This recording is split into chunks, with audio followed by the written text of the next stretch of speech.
Dahil sa magandang produksyon ng kape at kakao sa Cordillera Region, inilunsad ng Department of Agrarian Reform ang isang programang makatutulong para mapaunlad pa ang sektor nito.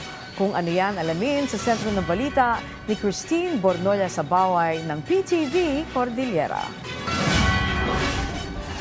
Tututukan ng Department of Agrarian Reform ang paglulunsad at pagpapalawak sa saklaw ng Value Chain Innovation for Sustainable Transformation o VISTA Project sa Cordillera.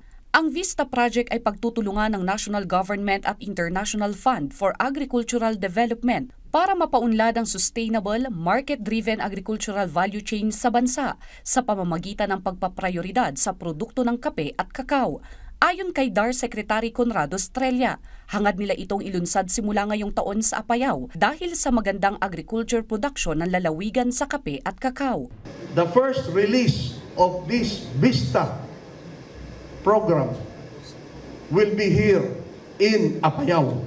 We will be constructing this year farm-to-market roads here, and then there will be trainings, institutional support. Agad nakipag-ugnayan ng DAR Cordillera sa lokal na pamahalaan ng Apayao para sa pagpapatupad ng programa.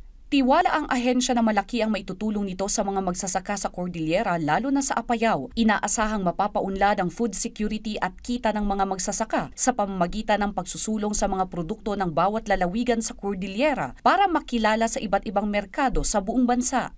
Magko-collaborate din kami kay Kong at saka kay Governor kung mayroong silang mga changes doon sa at may additional pa na pwede nating mabigyan pa ng project. Bukod sa Apayao, inaasahang maipatupad din ang programa sa lalawigan ng Benguet, Ifugao, Abra, Mountain Province at Kalinga. We are expecting na madala natin sa global market yung products ng Apayao.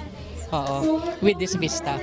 It's not only the farm-to-market roads, but also yung value chain natin. Christine Bornolla Sabaway para sa Pambansang TV sa Bagong Pilipinas.